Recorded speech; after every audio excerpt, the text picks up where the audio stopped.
Hi, I'm Brent Stafford, and this is RegWatch by RegulatorWatch.com. For nearly 3 weeks, protests and blockades in support of the Wet'suwet'en hereditary chiefs who opposed the $6.6 billion Coastal GasLink pipeline project in northern BC have shut down railways and ports across the country in an unprecedented disruption of Canada's national transportation network. Exports are stuck on idle trains, police are hamstrung, and the federal and provincial governments appear impotent to act. Canada is being held hostage, and the question is, by whom? RegWatch launches special coverage of the Wet'suwet'en protests with an examination of the groups, activists, who many are non-indigenous, and foreign funding behind the assault on Canadian sovereignty, and how these radicals usurp First Nations issues in order to advance their own anti-Western agenda. And joining us today by phone from Toronto is Renouf, independent journalist and radical watcher. Hi, Greg. Hello. Thanks for having me. Thanks for having you, too. It's awesome. Really appreciate your time. Look, we're jumping right into this coverage. We'll spend some time talking about as much of the issues as we can, the hows and whys of the kind of, I don't want to say the smaller issues because I'm interested in the larger, big meta narrative. And for those of us that are used to watching RegWatch episodes, you know, the higher up you go, and that's where the truth is. In fact, actually, it's a critical theory technique, very much something that the opponents of Western civilization would be using, because what you do is instead of looking for a kernel of truth inside, like peeling off the layers of the onion, looking for truth, people who are trained in critical theory actually take the truth and they just keep adding the layers on top, more and more layers, and then look for the connections on the outside skin of that layer. And then that's where they get their grand theories in which it's time to now destroy Western civilization, bring down the economy, and of course, burn freedom and individuality. But, you know, that's for later. That's just the kind of the soft opening. So, Greg, what I'd like to do is I'd like to get you to talk a little bit about your background. I'm going to introduce you as somebody who is a radical watcher. You're an independent journalist. You've got a blog that you've been writing now for many years, genuinewitty.com. And you were a mainstay at the Burnaby Mountain protest. Before that, Occupy Vancouver. I'm not going to name anymore. I'm going to let you take it from there and let our viewers know what's your background, who you are, and what you do. Okay. I come from a corporate background originally. I worked in IT for many years, about 20 years, and mainly in Europe, put on global projects. Worked for Ernst & Young and Deloitte and Accenture. When I moved to Canada, I got involved with Occupy Vancouver out of curiosity mainly. I walked in there and I was one of the original people pre-organizing the Occupy protests in Vancouver, and I was involved in it from the start to the end. When I got to Occupy, it was a mix of a lot of different types of people. Some people were normal career activists. Some people were, but most of us actually were just average people who came because there was a message that we liked, that we wanted to have a bit of change. I came to Occupy with a campaign about taking corporate and union money out of politics. But as soon as I got into the pre-organizing of Occupy, I realized there was a problem, mainly with the career activists. I guess to start in context of this discussion, my first issue I noticed with First Nations was during Occupy Vancouver. A couple of First Nations men marched into the middle of the camp in front of the Vancouver Art Gallery with a large oil barrel. They started smashing holes in the bottom of the oil barrel and set a fire inside of it. The fire was a great agitation. Our biggest problem keeping the camp open was not having fires, and the fire department following us and tracking us all the time. But these guys went and set a fire, and they said it was a sacred fire. In retrospect, I've spoken to several First Nations elders who've all told me that you can't have a sacred fire as a provocation. You can't have a sacred fire in an oil barrel. It has to be on the ground. And as the fire department got more concerned and the police got more concerned, these activists put more wood in the fire until the fire got so big it was blazing up 10 feet in the air, and it was putting the tents actually at risk. So speaking The of, fire. sorry, go. Oh, I just sorry. want to make sure that we don't lose viewers here. I just want to hurry you along on this little bit of the story. Okay. Yeah, and so the fire department came, and the activists got into a fight with the fire department and the police. One fireman was bit on the ankle.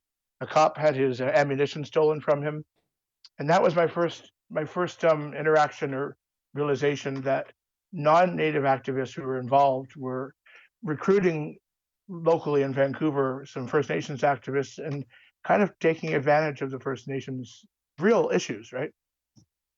Yeah, no, And certainly. and using. Go ahead. Go ahead. Well, yeah, and that's a very good point, because we see that all the time, right? Is that are the actual protesters, First Nations or Indigenous Aboriginal Canadians? Because it's not just First Nations. There's also other Aboriginals in Canada besides just the First Nations. So, when we're speaking of this, is it always? I mean, there seems to be a lot of white people at these things. It's the best way I can put it. There sure are, and they seem to be all calling themselves in solidarity with First Nations. And I mean, the first instance where this was kind of outed was with the Inuit, with Greenpeace, right? When Greenpeace was talking about stopping the sealing hunt, the people up there, that was their living, and that was how they fed themselves, and it was a very important part of their economy. Greenpeace didn't really care. They just went up there and they tried to stop the seal hunt. And it's kind of the same everywhere, all the way up to the Wet'suwet'en protests here. So you've also been at the Burnaby Mountain protests, and you spent time keeping your eyes on what was going on there. Describe that. Well, I wasn't at the Burnaby Mountain protests. I was actually researching from afar. Okay, fair enough. But you were writing about it. I was writing about it, and my articles had a bit of an influence back then. I think what I discovered was that the protests weren't exactly what they seemed. I mean, I guess I knew what they would be, but when you start looking at the Burnaby Mountain protests, I'll jump back to a moment. David Suzuki's grandson, Tamo Campos, came up to the mountain to do his protest, and he got into an altercation with the RCMP with a group of downtown Eastside anarchists. And they made this claim that the RCMP were roughing them up and attacking them and oppressing them. But if you look at the video, it was quite the opposite. The video was them charging at the police and the RCMP trying to stop them. Right. When I looked further at Burnaby Mountain, the next day after that, David Suzuki himself showed up at the mountain, and he calls out about his grandson being oppressed by the police, and he didn't even know what he was talking about. He hadn't seen it, maybe, but he was basically.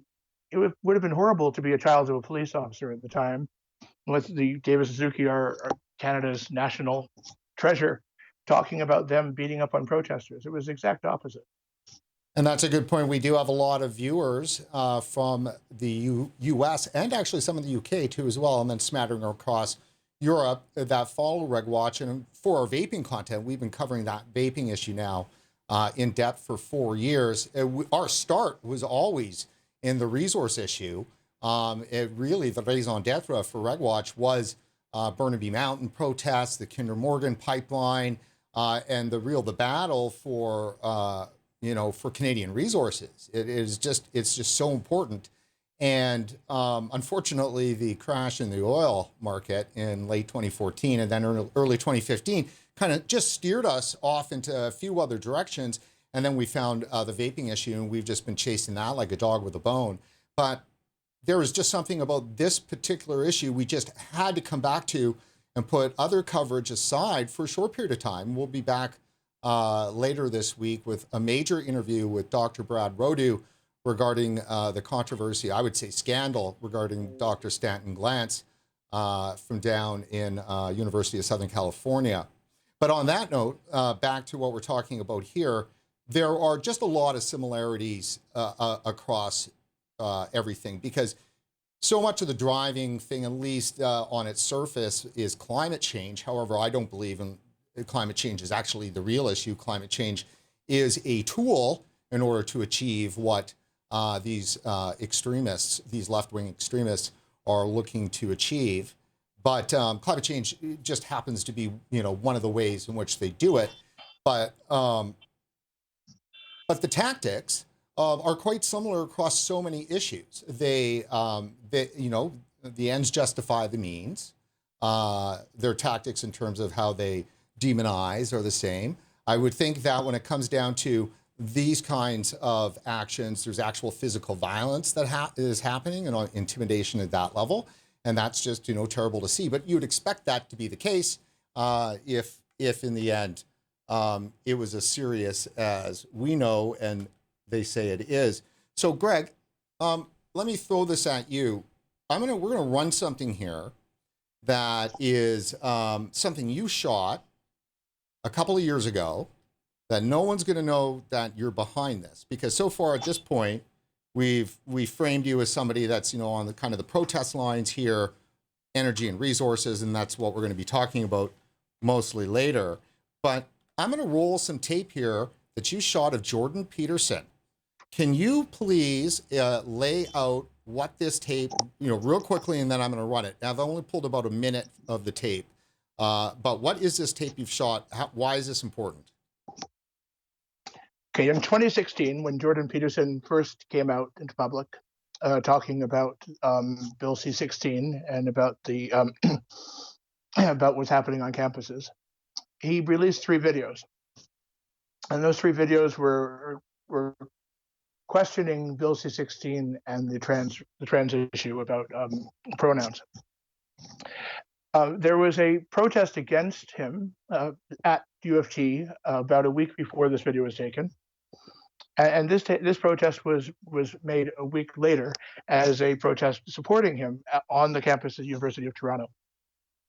He's faced with many of the radical activists who've been involved here in Toronto in many different protests, who came and they were trying to shut him down by blasting him out with their speakers and shutting him down from speaking. This video became the first video that was kind of made him famous, I think. All right, well, that's about as good as a lead-in as anybody could do. All right, so just 1 second here.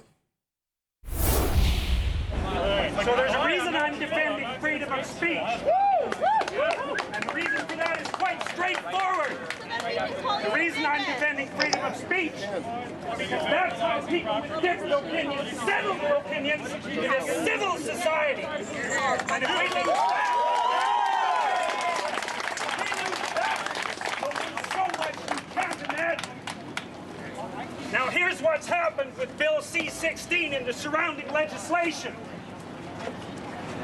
Free speech is the mechanism by which we keep our society functioning.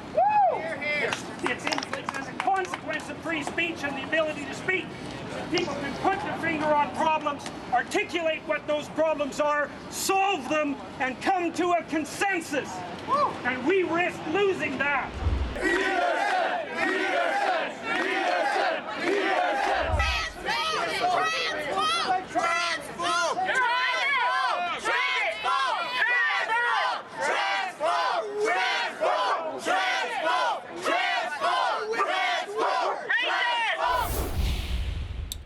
Well, exciting. Very, very exciting. So how did you end up being there right at that exact time? And let me just point out, too, that just in December of this past year, in 2019, the National Post just licensed that for one of the documentaries that they've been doing on Peterson. Is that not correct? Yep, it's also been used by the BBC, the CBC used it many times, ABC in Australia, and CBS in the US. Fantastic. And how did you get there? What brought you there? Were you was this a part of the radical watching? Yes, I've been following protests very closely for almost 10 years now. And so I hooked into Facebook on when protests are coming up for different groups I'm members of, and I watch them, and between myself and other people, I know when they're happening. So I tend, for a while, for about 6 years, I was showing up to most of the major protests in Toronto. This was one of them. And before we get to the ramifications of your hobby, which I'm sure there are many, let's take a look at the next clip that I've got. this is awesome that you shot this too as well. I'm not even going to set this up. Well, let me put it to you this way. Based on your story, how you presented it, you were an original organizer of Occupy Vancouver. So there's a certain amount of kind of anarchist and kind of leftist, positioning there. So is it fair to say that you had a bit of a red pill at some point where you realized that? Yeah, I was always fascinated with protests for many years, and I took them more seriously than I guess I should have as soon as I got involved and I realized what's going on with the violence. Red pill is probably the right word for it. I woke up and realized there's something serious wrong.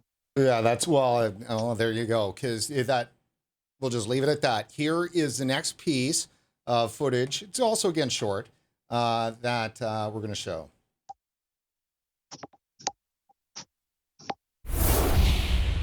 This is a list of the things that we're working towards. Now, if you would shut the fuck up for the 50th billionth time, these are things we agree on, actually. These are things that we're agreeing on.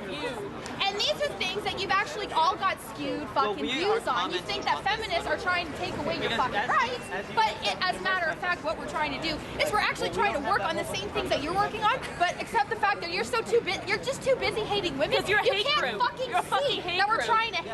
trying to actually work on those same situations. So if you didn't know, that movie called The Red Pill used that footage. It was like some of the most famous footage in that film. Tell us about that. How did you get there? Because that was a moment that has been seen all around the world. Yeah, well, as I said, I've been following the protests that are going on in Toronto. This one was of men's rights groups who held a meeting inside of University of Toronto campus. And I guess I've got a feeling for when things are going to blow up, because that one was kind of obvious. I got there, but it was much bigger than I ever expected it would have been. Well, you're being too kind. We have to give you a little bit of training in terms of television modesty, meaning you don't need to have any. That's the way they're supposed to be in TV. So let's move into now the whole current protests that are going on. My thoughts on this, and let me just I'm going to queue up a set of headlines. First, maybe why don't we just actually, on a headline note, the last thing that we'll play from the computer here, you sent me through. I was writing script when you sent this through. Was this a CBC piece that you showed me, Greg, or is this? Sorry, this is the fire. This is from today, right? It's gonna be the police break up rail blockage, and then there was another protest that was started. Correct, in Oka. The protesters in the Oka area, apparently they've blockaded a bridge now. Okay. And the protesters nearby in Tyendinaga, they've set up another camp, and they've set up a tire fire to protect the environment. Okay, so let's catch this is 2 minutes and 52. I don't know if we'll play it all the way through, but let's catch a little bit, because this is City News today. Not sure exactly when it was published today, but recently. It's just fresh. Near Belleville, where after almost 3 weeks, a railway blockade that has disrupted travel across eastern Ontario has been dismantled. Take a look at the scene right now. A number of vehicles are leaving the tracks where they've been set up all day. This is as close as we can get to the scene, and all the signs and flags that had been set up on the tracks are now gone. Instead, police are now there, as well as CN rail workers. And while protesters were pushed back, they aren't far from here. A number of additional encampments have popped up, and they say they're not backing down just yet. 8 hours after a midnight deadline, protesters on the front lines capture the dramatic moment they clash with OPP. The scuffle only lasting seconds. Okay, we've got 1, 2, 3, 4, 5, 6 arrests. And resulting in multiple arrests. It was devastation on our part. Devastation. Because like we said, we have been nothing but peaceful. The railway blockade was set up in early February to support nationwide anti-pipeline protests and what supporters call the RCMP invasion of Wet'suwet'en territory in BC.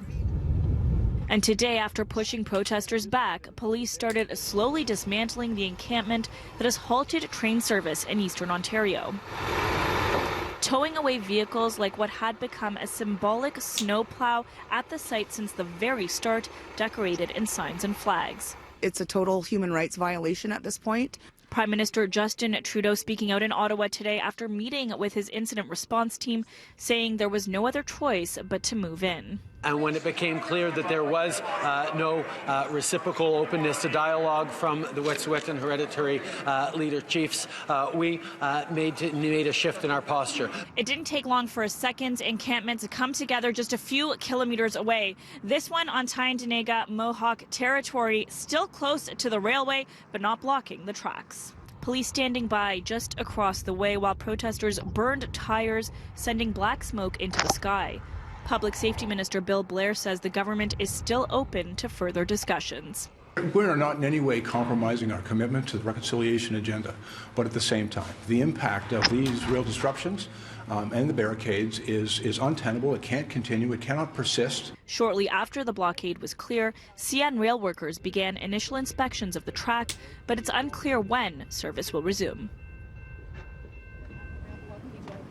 A member of the Mohawk community tells us that everyone who was arrested here today will be released without charges. We're also hearing that a test train will come through here momentarily. It'll be the first one to come through since February 6th.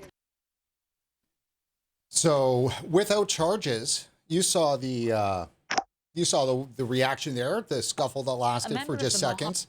But is that indicative of how these protests usually unfold in terms of the scuffle? Sadly, yes. I mean, the amount of times I've seen people get into violent scuffles with police and not get arrested, or get arrested and have the charges dropped. More often than not, charges are dropped in these protest cases than they are followed through on. It's a little bit disturbing. An interesting note in that video you just played.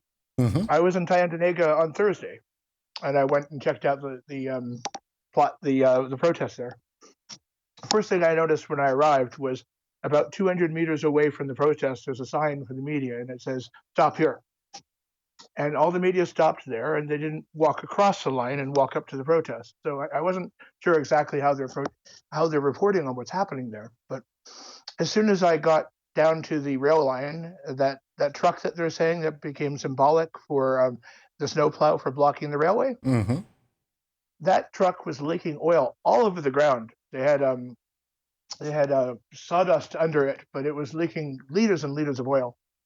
Right beside it, about 2 feet away from the exhaust of that truck. And by the way, that truck was idling for 4 days straight, as far as I know. Are you making the point that they're less than friendly to the environment? Much less than friendly to the environment. They're leaking oil all over the ground. They had gas cans open without being sealed right next to the exhaust of the truck. They're lighting tire fires. This is not an environmental protest. Right. And that's kind of typical, I would think. I've got, I'm throwing up some collage of headlines from the last couple of weeks.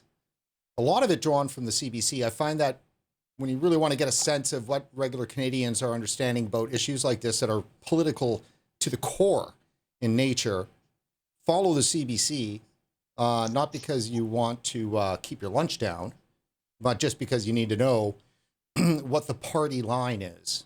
And this is party line coverage. I have mixed in a healthy dose of National Post in there to even it out, and sprinkled with some global news. Global is kind of funny. They really are definitely, they are, I don't want to say middle of the road, because it's not middle of the road, really. I mean, they're happy progressives. They're not radical, but they're progressives at Global. I've done so much coverage at Global, but it's really hard to watch Global anymore, too. Here is a kind of a little bit of a overview, and this is provided by the CBC. So for some of our viewers that don't know exactly what's going on, and there's no way in heck we're going to be able to explain it all in this one episode. That's why we're going to do a bunch, and this is a 100-year or so in the making problem. The conflict is over a natural gas pipeline in northern British Columbia. It's the latest flashpoint between resource development and Indigenous rights and title in a province where large swaths of territory are not covered by any treaty. So in Canada, different than the US, and it's hard, I'm not going to do the Howard Zinn version here, but the Howard Zinn version in the US certainly was one of complete, utter genocide. And there is some truth to the matter of fact that there was lots of battles fought and lots of Indians killed in the US. Canada had a much more progressive position, one where we entered into treaties when it was the Crown at first, and then Canada as the Crown through Canada. We finally got our Constitution in 1982. A lot of Americans won't know that. Canada's Constitution is only in 1982 when we repatriated our Constitution and it became our own. It's a paper Constitution. It's a positive law. It's one that anything can be changed by the government of the day if they're a majority government and they can just pass it, which we've seen numerous times happen, which grows the rights for Canadians. But that's not growing rights for Canadians. What that's doing is further chopping up, balkanizing Canadians into further smaller special interest groups in which they're all fighting for the teat of government money and then fighting with each other. And that's the opening door that allows what we're seeing happening here happen. And that's the subversion of First Nation issues by extremists that are looking to push a much bigger agenda. And that agenda is anti-colonialism, which is kind of awkward. It's mostly destruction of Western civilization. And that's awkward too. What do you got to say about that, Greg? Is there any truth in what you've seen on the ground over the years to the commentary I just laid out? Well, I'll start off. I know a lot of people personally involved in these movements from my being involved in Occupy. And the average person who's out there protesting believes they're protesting for climate change. And they believe they're doing the right thing and a good thing. The leaders of the protests, on the other hand, they're more involved, right? Most of them, you look at, they're involved with socialist, revolutionary focused groups, and they're not there to help the First Nations necessarily. They're there to help their movement. And the First Nations offer them opportunities of stirring things up. If you look at the history of, if you're familiar with world history, 100 years ago, we had the Great Game in the Middle East. We had Russian forces and British forces and other forces battling for who had control of the Middle East.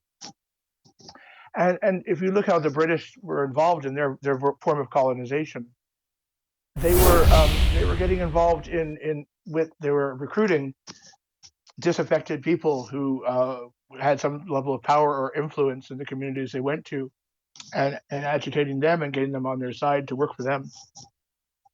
So, like, when you look at the Wet'suwet'en protests, there are, I mean, how do I start? A few years ago, I wrote a story of the 5 things every journalist needs to know about the Unistoten camp. And one of the main ones is the camp isn't all that indigenous. Here's a quote from one of the hereditary chiefs. He wrote, "We have lots of folks from all over the world here at the camp every day. We hardly see any of our own people here. This is a great place to make new friends. There's a camp coming up in May," this is a few years ago, "and a whole lot of volunteers coming from around the world. Why don't you come up?" So even the people who were running the camp, this was in 2014, admitted that there weren't that many First Nations people involved in the camp. And so they're taking First Nations issues and they're taking the sore and ripping the scab off of it and creating a lot of damage inside of societies from what I've seen.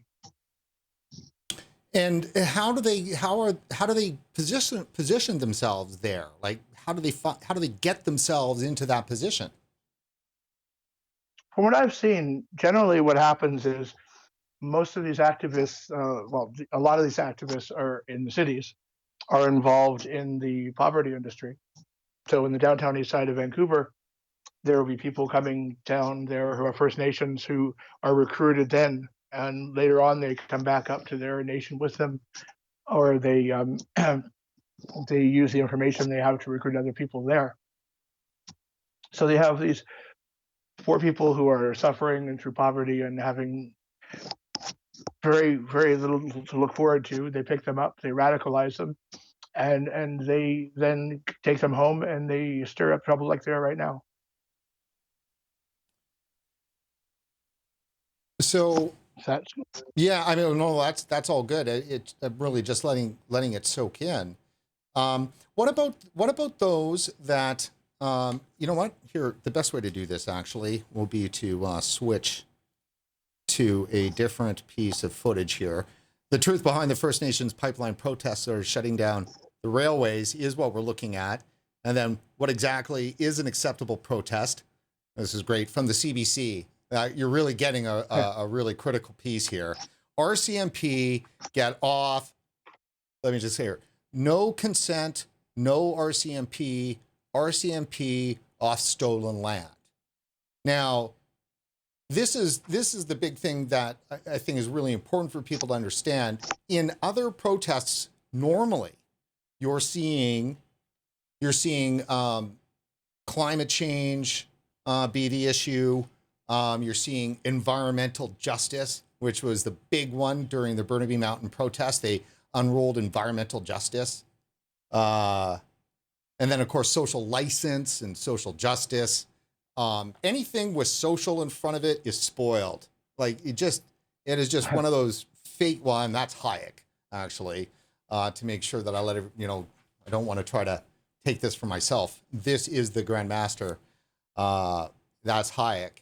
And yeah, social spoils everything. And but environmental justice was really rolled out, I saw for the first time in Canada in a big, big way during the Burnaby Mountain protest. But all of this stuff has been usually specifically about something that is resource specific. It's a climate change thing. It's a pipeline thing. We don't want tankers in the water, layers wrapped upon layers. But usually those layers are all in some form of environmental justice. But when this thing metastasized nearly 3 weeks ago across the country, it wasn't an environmental message. It was, we stand with the hereditary chiefs. We stand with the Wet'suwet'en. RCMP, which is our Canadian police force, of course, there can be provincial RCMPs too as well. In BC, that is the case, and so forth, and blah, blah, blah. That's what makes this complicated. But anyhow, the fact of the matter is that there is the police, and they are supposed to get off the land because they have invaded the land. So obviously there's an issue of law and order here, and so forth. But none of this stuff has been specifically about an environmental issue. This is strange. It's like a jurisdictional issue. It really, so the hereditary chiefs, and I don't want to get into all of the stuff here because it's going to be such a quagmire, but in Canada, they created reserves, which they then forced the Aboriginal communities, status Indians, into the reserves where they had a choice to live. They could live off reserve. There was some sacrifices they'd have to make when it came to their status and stuff and so forth. But on the reserve, and then in 1942, the Canadian government instituted, through the Indian Act, the chiefs and councils. So it was the creation of elected chiefs and councillors to then represent those, the people on the reservation, so the people could have a voice. Democracy. That's what that's all about. But the hereditary chiefs say that we are not beholden to what the elected chiefs and councils have decided through that democratic process, that they follow, the traditional laws, and for a much wider, like thousands and thousands of square kilometers area wider than what the reservations are. And that's the position we're in. So when it comes to the Coastal GasLink project, it's a $6.6 billion natural gas pipeline project to bring natural gas across northern BC to a new $40 billion export facility, liquid natural gas export facility, which is touted as the largest, I don't know, what do you call it? Energy project, the largest manufacturing, it's the biggest project ever in Canada is the touting on it. So extremely important, certainly because this country has just been stagnated, held hostage by many other protests. And then just yesterday, Greg, we heard that Teck Mining is now not going to, is pulling their application for a $20 billion mine in the oil sands. And, I'll save, commentary on that for another time. But so I've just thrown that's kind of where we're at in terms of the issues. And so then you've got all of these people across the country standing in solidarity with the hereditary chiefs. It just seems strange. Well, what about all of the elected chiefs and councils duly representing Aboriginal Canadians, First Nations, who want to see these projects go through? And instead we have a shutdown of the national transportation system. What do you think? Well, the first thing I'll say here is that the protesters were not saying that we're standing in solidarity with the hereditary chiefs. The protesters are for many years saying they're standing in solidarity with Wet'suwet'en. Completely different thing, right? Lately, the media has changed, but I guess it goes back to one of my pet peeves with the media. When I started following this First Nations conflicts, I keep on reading articles in the CBC that First Nations oppose pipeline. But it's not the First Nations opposing the pipeline. It's a few protesters connected to career activists who are opposing the pipeline. But the average person, and me included, for years I'd read those articles, First Nations against the pipeline, and I would just think, okay, well then First Nations people don't like pipelines, right? But a whole lot of First Nations people do like pipelines. And they want to have, particularly in the gas pipeline case of the Coastal pipeline, is they've got every band council accepting it, and they have interviews on the street of people who want it because it's getting them jobs. All indications are the majority of people in the Wet'suwet'en community want this pipeline, but these activists are trying to stop them by bringing in these 5 chiefs. 5 out of 12 or 13, I believe, but not a majority. Kind of like saying that there's 5 kings who should be making the decision. But the voices we haven't been hearing. Greg, one second. I just want to make sure that, and I think you can see this footage. I'm just rolling a little bit right now of some close-up shots of some of the people that have been at the protests, and they're not particularly Indigenous. No, neither was the Unistoten camp when it started up for the Wet'suwet'en protests. And to their own words, not many of their own people were there.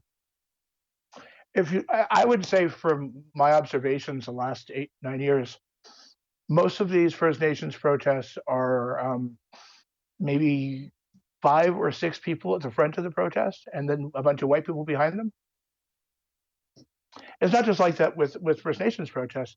Take the Black Lives Matters protests in Toronto. They had a big rally at the Toronto police station, and it was a sea of white people with like 10 black people up front. They're grabbing on to people through their identity and using identity politics to leverage things. But in reality, they don't have that many people from the identity they're trying to leverage that are involved. And if you look at the real power behind most of these protests, it's career activists who most of them are not First Nation. Yeah, it's pretty stunning when you look at it. And I've been staring at this, at the creation of this footage here now for several days. And then, of course, I've covered these protests over the years and seen my fair.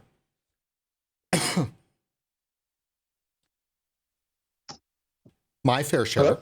Yeah, no, that's I was just coughing as I was I just saw like an ex-girlfriend. No, but there was definitely a time when I wasn't as woke myself in this particular direction. So what's this colonialism thing that we keep seeing? Decolonize, colonialism is bad. Is this just something that the, as Ezra, our friend over at Rebel, would say, that the latte, the pumpkin spiced latte drinking crowd from Starbucks in downtown Vancouver, is it just something that they've glommed onto, or is there a more serious thing going on? Well, decolonization, the concept of it, I believe, came from academic was writing about Africa many years ago. Mm-hmm. And the meaning of decolonization in the academic scheme of it was to take away from the influences of the colonizer and help bring back the original culture. Mm-hmm. But when you come to the protesters here, most of them yelling out decolonize, you don't quite know what they mean. But in the reality of, like, take the Wet'suwet'en protests, they are colonized by non-native activists. The people who are yelling decolonize are actually colonizing. They're moving up. Oh, sorry. No. Please continue. Yeah. They're moving up to the reserves. They're gathering few people who are disaffected, and they're starting protests. And the voices of the people of the Wet'suwet'en are actually not being heard. It's the most frustrating thing about me with the media. Even still to this day, the media for the last few years has been saying protest for the Wet'suwet'en. Recently, they started saying in solidarity with the hereditary chiefs, but the majority of almost all of them are non-native, and there are NGOs involved here too. Maybe I should jump back a step. All these non-native protesters, if you look at their backgrounds and their history, it goes back to the anti-globalization movement and the Battle of Seattle when they had the WTO there in 1999, when people had their first Black Bloc incident, where people would dress up in black masks and run down through the street and smash windows and things. That was the birth of this movement here that's going on. That moved on to Quebec City, where they had the Summit of the Americas protests, where we had similar Black Bloc actions. And if you look at the activists who were ringleading that, one of them is a head of No One Is Illegal in Montreal. If you look at the person who's leading a lot of the protest work here in Wet'suwet'en, it's the head of No One Is Illegal activist group in Vancouver. But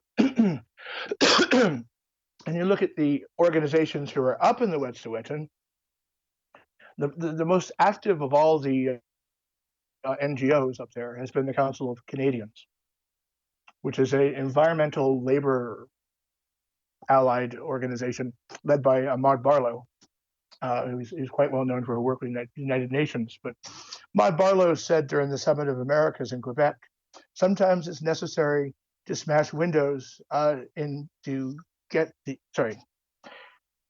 breaking windows is sometimes necessary to exercise the right of free speech. And so there's a militancy in these protesters, and they're based. If I was to really water them down, they're smash the state activists. They're the people who, during the 2010 Olympics, they were smashing up the streets in Vancouver.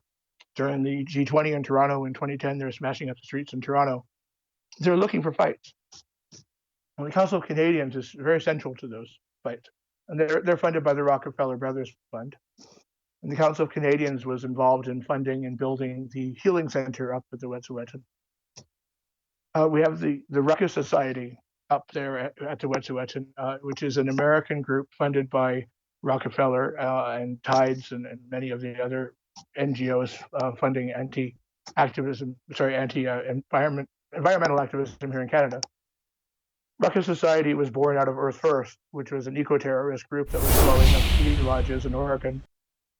And they ended up building Ruckus as a training group to train First Nations, to train protesters how to jam up the system, quote unquote. They were up there training First Nations people in the Wet'suwet'en. I believe when Duncan McHugh of CBC a couple of days ago was referring to the activists who were training the people in the Wet'suwet'en, it was Ruckus Society people. So I've got their website up there right now, Greg, for everyone to see. Their tagline is "Power concedes nothing without a demand, and never has, and never will." Request so training. That video in the background is actually of the WTO, because the Ruckus Society was one of the fundamental organizations behind the violence of the World Trade Organization in Seattle, what they call the Battle of Seattle. Right. So and they're based. Go ahead. Oh, sorry. They're based out of Oakland, California, which is the center of the American militant anarchist movement. If you were to use a word for them, some people use communist or socialist or Marxist.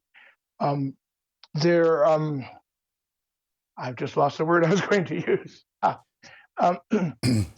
Well, if you just add progressive at the end of that, I would have been happy. Progressive. Okay, yes. That's all. A lot of people need to understand that progressive is a part of that whole communist socialist thing. It's not some happy warrior in between. It's a part of it. True.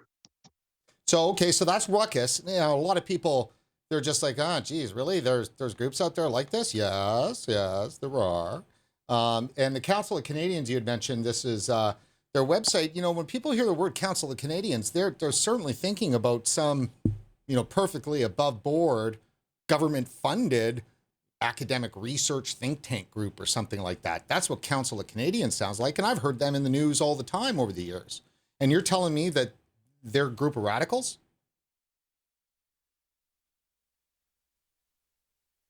Greg?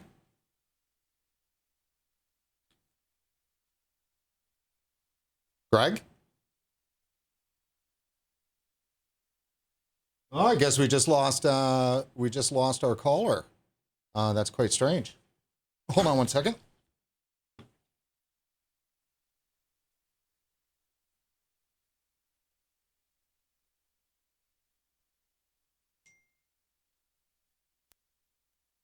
Well, hopefully we'll get him back.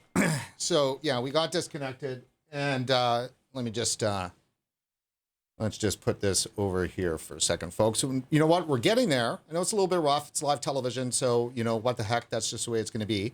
I'm going to just put us over, and then let me just jump through it here because it's been starting. Oh, perfect. So let me just play this, and then I'll get Greg hooked back up.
Hello?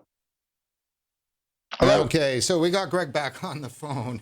Awesome. What happened, Greg? You were right. I think we were right at a point there where I was asking you about Council of Canadians and whether or not are they truly radical. You take a look at them. I've heard about the Council of Canadians over the years. I had no idea that they might be a little hinky. What's the deal? First time I heard about the Council of Canadians was during Occupy Vancouver. They actually supplied our porta potties, so we would have restrooms to use on the campground.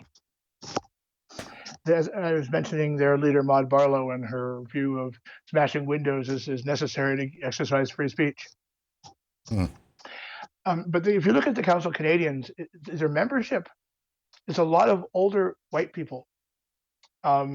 a lot of people connected to churches, to United Church and Anglican Church and such. So But you would mentioned never think of it. Greg, in our pre-interview, something I found very interesting, which was along the lines of Christian socialism. Yes. Do There's actually, expand. okay.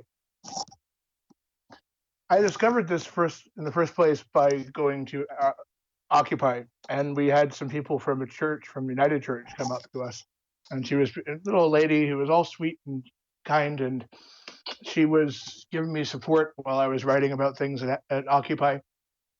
And then when she was there beside me, when the Black Blocs marched into Occupy Vancouver, when they were getting in another fight with the police, and she was actually supporting them. And I started watching this as a whole lot of little old church ladies who support these militant anarchists who are smashing things up. There's a group of anarchists here in Toronto I discovered later. They call themselves Christian anarchists, where I wasn't prepared for this religious side of this, but where they're very, very active Christians, and they're fighting the man for God, I guess. Okay, so look, that's more than enough. I don't want to get you in any more trouble here than you already are. Okay. Nice sample phone script I've got here showing from the Council of Canadians. So I'm convinced they are fully 100% not their name is not exactly yeah, God, I've seen that logo forever. Actually, I'm very stunned. I had no idea that they were so radical. I had no idea they were radical at all. That is actually quite amazing. So let's jump to the next as we move along here. Sorry, I just had that up, which is the other one that you'd sent me, the Indigenous Environmental Network. Well, I guess, the link doesn't work there. What was that? Digital Environmental Network, Indigenous Environmental Network, is another NGO that's funded by Tides and Rockefeller Brothers and other U.S. funds. They're U.S. and Canadian. Their main activist, one of them just moved, and he's now working with 350.org. So they're less active here in Canada nowadays, but they were very involved in starting up the camp at the Minnesotan camp and getting the buildings built and such. So, I mean, a lot of, we've heard over the years that there's U.S. funding that's been involved, and some people just poo-poo that. For one, does it really matter? I mean, that they're involved? I mean, is it against the law? Not against the law. I wonder if it should be in some cases. We have some of these NGOs who are actively getting involved in election times and trying to recruit people or to steer their votes. That probably should be against the law. Right. Well, and there definitely is charity issues and tax, implications and so forth with regards to what, how much political action a charity can do and get away with their tax exempt status. That obviously. That's where there's a split you can see. The more militant NGOs are actually not charities, they're nonprofits or not-for-profits. Right. And there's, I want to make sure that we show another group out of the United States that several media organizations have mentioned because one of the hashtags is Shut Down Canada. And the group is It's Going Down. It's Going Down.org. So when you type in, Wet'suwet'en into Twitter, you're going to get like Wet'suwet'en Strong, Wet'suwet'en Solidarity. You just poke around a little bit on any of those hashtags, and you're going to see the hashtag Shut Canada Down. And the Shut Canada Down hashtag and that whole program is driven by these people. It's going down. And they're looking to take it down. What do you know about these guys? Do you know anything about them?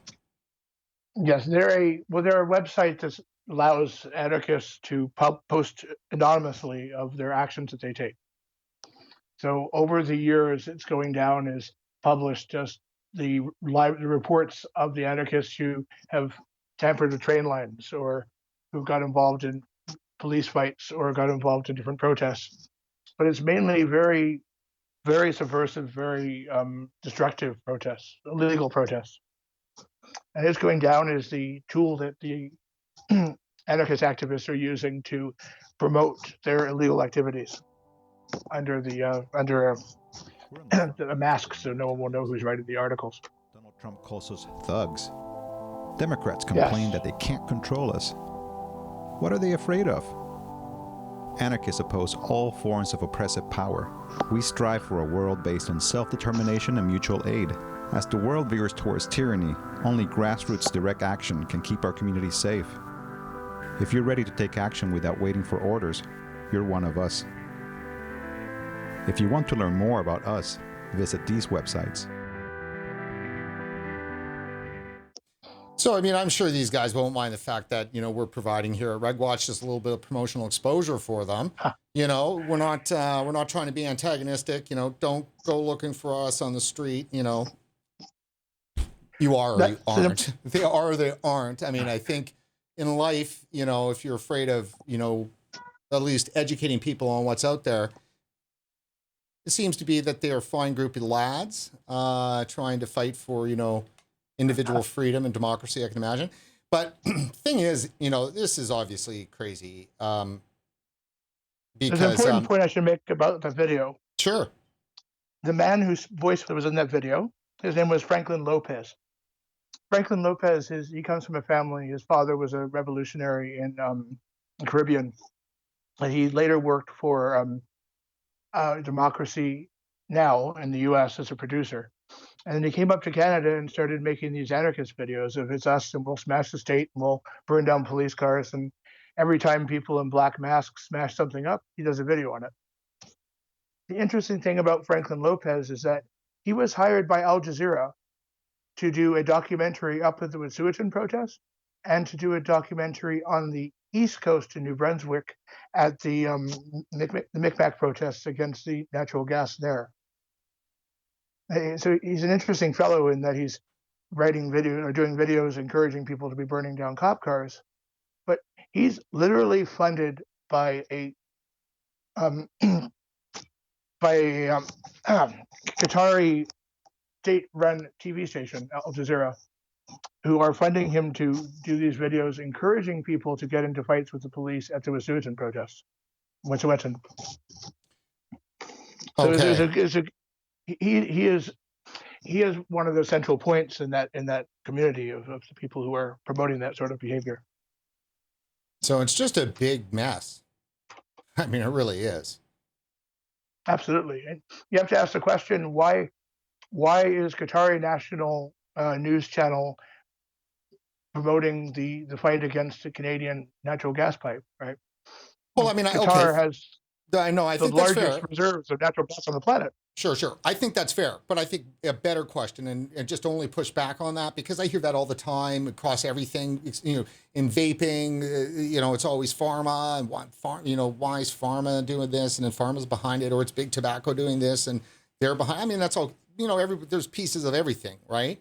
My question on this one is, why is the Prime Minister of Canada not taking this seriously? That's a more important question than some foreign influence money coming in, right? Because we could play that Russia Putin thing and Qatar and everything all day long.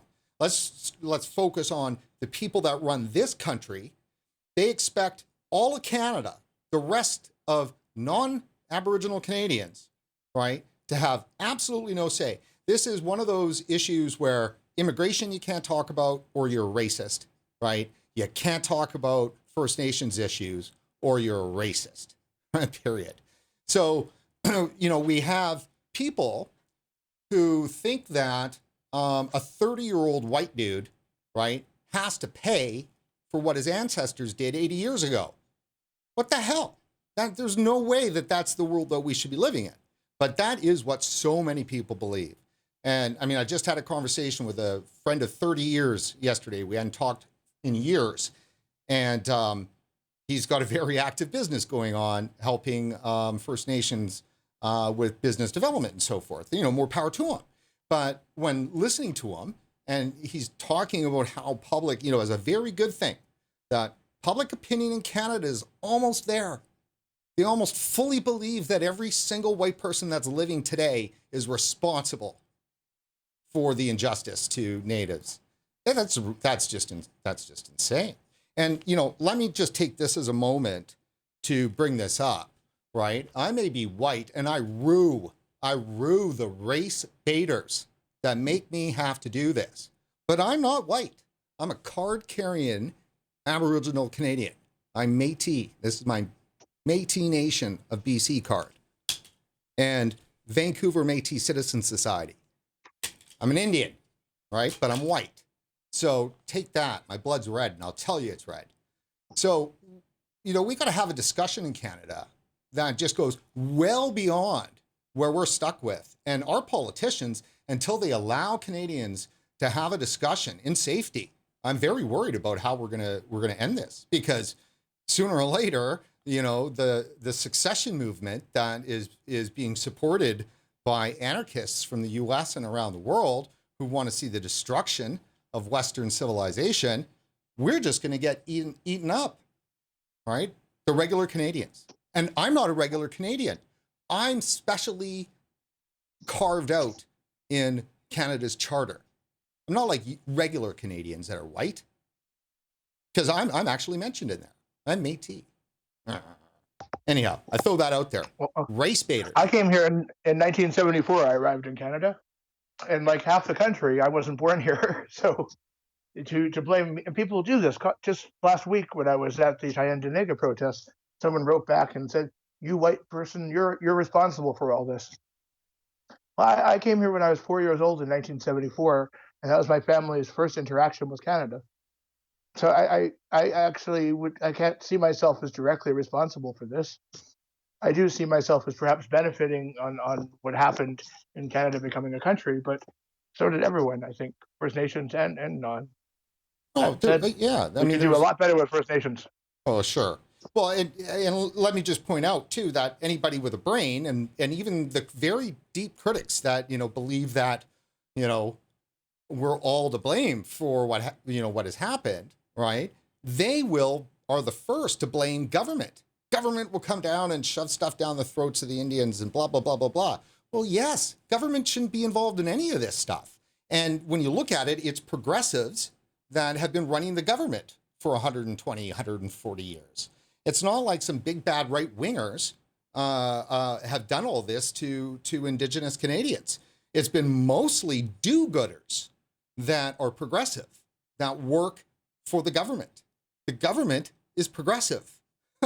That's what it is. So, you know, when they were shoving kids into residential schools, that was a part of the progressive agenda.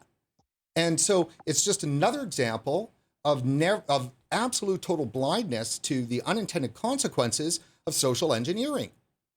So traditional classical liberals are not running around trying to socially engineer. That's progressives. And progressives are the ones that have done all the damage. And they expect us to believe that they've got the solutions to fix the problems. And really, in the end, I mean, you know, there's this huge industry that's wrapped around Native affairs in the multi-billions of dollars a year that services the status quo. And so they are fighting to hold on to that. And it would seem to me, though, that in the end, they might have unleashed things a little too far, because if the activists and anarchists get their way, they want to rip down that whole structure too. Yes. They don't really talk about what they want to build afterwards. They say they want to build some cooperative, blah, blah, blah, but I don't really hear very many solutions from people. Well, no, not they just on. want to tear it down. Yeah, on the civilization destruction point of view, my friend, you never hear what comes after. Yes, and this is one of my experiences. I lived in East Europe after the wall fell. And I saw the results of what happened with revolution and evolution. This is a big discussion we had at Occupy. What do we need? Revolution, tear it all apart? or evolution. Maybe we get a little bit better, right? If you look at the countries in East Europe after the wall fell, where revolution happened, where violence happened, Ceausescu in Romania was executed live on television. Mm-hmm. Romania is still paying for the reverberations of that violence and that revolution. If you look at Czech Republic, where Czechoslovakia split up and they made two countries. They had beers, they went, cheers, let's move on and be neighbors and be happy. That evolution they had, they're one of the most successful countries in the former Soviet Union. So my experience with revolution was like moving to Russia right after the White House fell, when they had the tanks patrolling the Russian White House and they were having some sort of violent insurrection. My first day walking around Moscow, there was an old person frozen dead on the sidewalk. I went to a police officer and said, hey, look here, look at this. And the cop said, it's just life, and he walked away. Revolution's a very dangerous thing. What these people want to have is, when revolution comes, and I've watched it happen, I've lived through the after effects, it's the poor people and the old people and the weak who are going to suffer most. And these are the people that these activists say that they're supporting. Yeah, that's true. Please continue. So that's just kind of my view on what they're looking for. They're trying to get. They have no plan for what comes afterwards, and I've seen the results. It's going to hurt a lot of people, and the people are the ones who are most vulnerable who get hurt. Yeah, Greg, and I mean, that's so critically important. I mean, I'd like to add to that, just as an addendum, is that the issue is never the issue.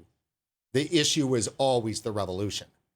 And so they never actually get to the end because it's just from one issue to the next. And, sober-minded people look at it and go, well, didn't we fix that issue? And then there's the next issue, and then the next issue, and then issues layered upon issues. That's because it's never about the issue, right? The issue's the revolution, dummy. Don't you get it, right? As long as we're fighting for radical change, we're A-okay, right? That's simple as that. Simple as that. Radical change. That's what we're after. And it's something that can never be satisfied in the soul because you have no soul. You're a nihilist, right? I mean, that's clearly with the back to the landers, the noble savagery, the Jean-Jacques Rousseauian romantics that's so infected so many of these people across the whole continuum of craziness, from the deep, dark anarchist to the bright and happy, sunny progressive. It's just so wrapped up in there. It's like a 250-year-long brain sickness people have had in the West. It is a virus. Sir Roger Scruton, bless his soul, we just lost him. He said, and if I get this right, we inhabit an organism that is accompanied by cancer of itself. They're inside this thing of society that we are. There is a mirror image of it, and it's a cancer that's eating itself. And that it's really powerful because certainly when it comes to like these energy issues and climate change, this is a faith-based system. It's not a science-based system. It's not rational. It's not logical. And certainly, we can't just turn off energy. It's just, we can't just say that the gas that we exhale as a part of life is a pollutant, right? That is destroying the planet. I mean, just at a clearest possible way to go. Like, if you're a nihilist, then convince every single living person that with every breath they take, they're killing the planet. And so, makes for an effective revolution, I guess. Yeah, and it was one of the things I noticed working in the former Soviet Union. I remember flying over Azerbaijan in 1992. And you can see all these abandoned oil wells everywhere, and you can see the black marks from the oil spills all around them that the Soviet Union left behind. And it was a complete environmental disaster. If you go to Alberta and you look at the oil wells, I understand they have some that have to be decommissioned and they have issues, but Is nothing like it is in other parts of the world.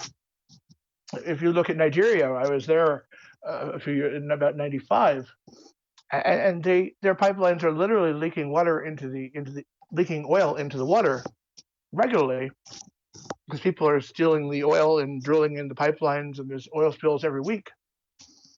And then we go and talk about shutting down Canadian pipelines, where these pipelines are actually quite well run, right? We don't have that many incidents with them. And like the Trans Mountain, for example, over the years, there's been no major oil spill since the 1950s. So they want to tear down Canadian oil, and the reality is that the rest of the world doesn't do it as well as we do. Talk about shutting down Canadian. Sorry, a little bit of bad audio there, but yeah, just finish that last point for me. We talked about shutting down Canadian oil, but the rest of the world doesn't do oil as well and as clean, as environmentally friendly as we do. Yeah, that's a really important point. Yeah, it's a really important point. I've made this now for years, is that if you're a Canadian and you don't trust the fact that if there's any country in the world, people in the world that are better at extracting resources safely, cleanly, and responsibly than Canada, well, I guess then you really do believe that we are just toast because Canadians are the ones that know how to do this. We have the know-how, the experience, the expertise, the reputation. I mean, we just know how to do it. Yeah, when a Russian oil pipeline leaks, there's not a article in the newspaper about it when they leak out, thousands of gallons of oil. When a Canadian pipeline leaks a few barrels, it's a headline story. The media is kind of amplifying the same story, that oil business here is so evil and is causing so much damage. Compared to the rest of the world, they wouldn't even hear the story in Russia. Right. And we're so bombarded with these stories about the oil, about the evils of oil, that people, myself for a while, I was believing this until I started digging in and researching and understanding what's happening. So we're going to move here to wrap up, Greg. I will throw one last question at you. Before we do that, though, I want to, first of all, just let everybody know that you can help support RegulatorWatch.com. We're industry funded and fan funded. We get a lot of money from vaping, of course, but we'll take your dollars for sure. And you can go to support.regulatorwatch.com to do that. And I'll give that URL out again right in the close of the show, which is just coming up. But I wanted to take this moment to introduce a few books. And I'm brutal at getting these things put up onto the post. I'm done with the posts once they're going. So you got to be enterprising young people to write these down. So I'm going to show them. This is Green Tyranny: Exposing the Totalitarian Roots of the Climate Industrial Complex by Rupert Darwall. This is awesome. Awesome. And it's crazy how much influence Canadians have had on this whole sick, twisted movement since the start through the 50s and 60s and 70s. This book totally takes you through it. I highly recommend it. And as we do more of our resource-oriented coverage, we'll do some stuff out of this, and we'll hopefully get the author on the show. Fantastic piece of work. Now, you had mentioned under colonialism and anti-colonialism, to put it precisely, a lot of the academic work coming out of Africa and actually South America too as well. I'm going to say this, I'm not being divisive. I believe that competition is something that happens in this world. And when two people compete or two ideologies compete, there are us and them. There are enemies. Well, the enemy of classical liberal conservative thinking, blah, blah, blah. Let me do this real quick because we're almost wrapped up.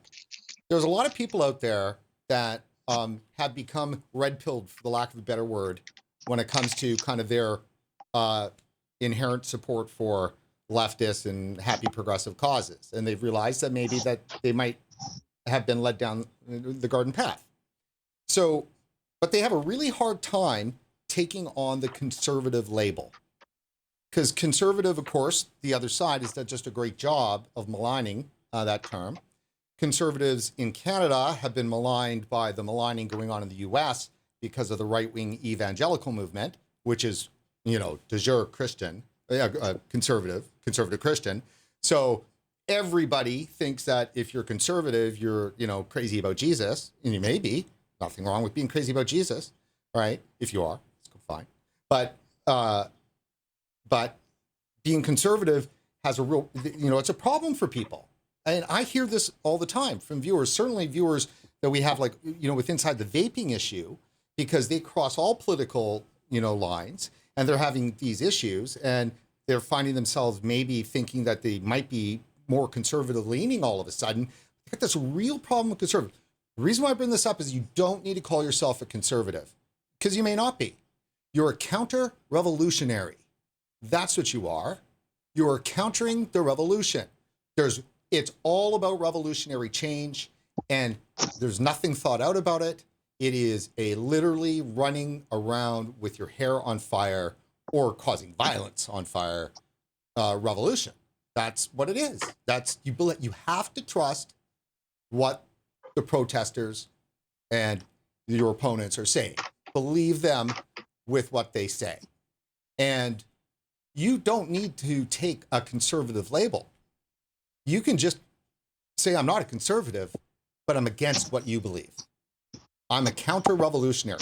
I'm going to counter everything you believe in. That doesn't make me a conservative. That doesn't make me a Jesus lover. It doesn't put me in the camp with all the Republicans. That doesn't put me in the camp with Andrew Scheer, you know, blah, blah, blah. But I'm fighting you, right? And that's the point. So, pedagogy of the oppressed. This is the Bible of the oppression movement. And this is the student guide to pedagogy of the oppressed. And this is race, class, and gender. This is all academic work. So those are some enemies that I had to show you. And then I'm going to show just two more, and then we'll wrap it up. This one is a decent book. The author might be a little bit too far, not for me, but while I'm reading it, I get it. I could get where some people might think he's a bit too far, but I think he's brilliant. May get him on the show. I don't think he's a radical or anything like that. He's just very strong opinion about it. There is no difference by Peter Best. An argument for the abolition of the Indian reserve system and special race-based laws and entitlements for Canada's Indians. Really good book. Just, you know, if you're a little squeamish, you know, squeamish, I meaning not quite fully in the bag on the classical liberal side, the counter-revolutionary side. And then the last one is an American one, but it's very important, though, for Canada, because our development has mirrored so much in the U.S. since day one, obviously. And this is The Age of Entitlement, America Since the 60s by Christopher Caldwell. This just came out, was this 2020? This just came out less than a month ago. And again, it's The Age of Entitlement by Christopher Caldwell. One of the interesting things about in here is just takes you right through the whole rights-based movement through civil rights and everything else, and how that's completely infected the entire system of government all the way through. And it's an exact same thing that's been happening here too as well in Canada. And we've just had different kinds of laws, like our multiculturalism law that came in 1971, 72. That, you know, has played a huge role in delivering us into the current present that we're in right now in Canada. The other thing about this Age of Entitlement, which I think is very interesting, it's a very good discussion about the development of foundations and trusts. and how, you know, so the Rockefeller group that you mentioned, the Ford Foundation, you know, endless numbers of these foundations, how it's all a way for rich people that are progressive to hide their money, to get tax exempt status for some of it, to gain power through to hide money from inheritance tax, to gain power through foundation work. And those foundations are then sending cash up to Canadian foundations, which are then funding so many of the protesters. And that's where I want to leave my last question for you. That path that you see, how responsible do you think that really is? That traffic coming from the US into Canada. We've talked a lot about the ideology. I want to finish just a little bit more on the money. How much of an issue is that?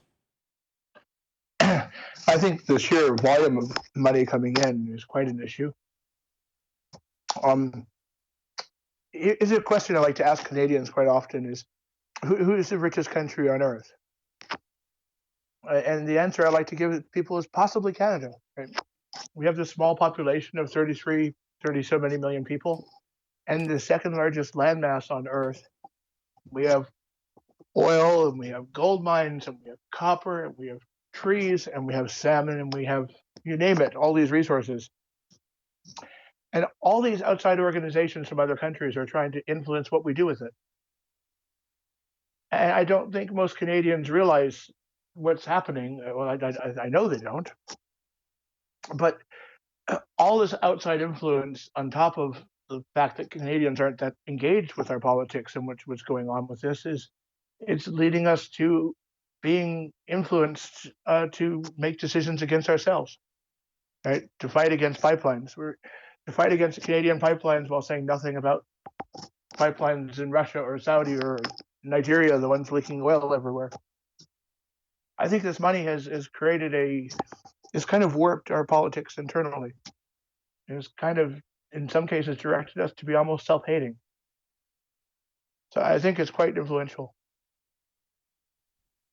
Yeah, that's a pretty powerful comment, self-hating. Well, when you look at the decolonization, that in a way is that, is it not? I mean, Canadians are so angry at themselves for what's happened in the past for First Nations, you know, as we should be, but we should be, you know, angry about the fact that there are First Nations that don't have clean water. Absolutely. But all that anger is being taken and is being mixed up into other issues. If everyone was protesting for First Nations people to all have fresh water instead of to not be able to make a living for the Wet'suwet'en people who are going to get jobs out of this, we're actually protesting for them to stay in poverty.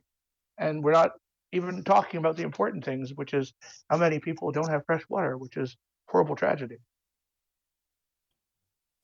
Well, Greg, I want to thank you so much for joining us today on RegWatch to talk about these issues. I know that you've put a lot on the line. What's next for you? I've taken a break from writing for the past couple of years, but I'm right now in the midst of writing a longer story, and I'm going to get back into following this.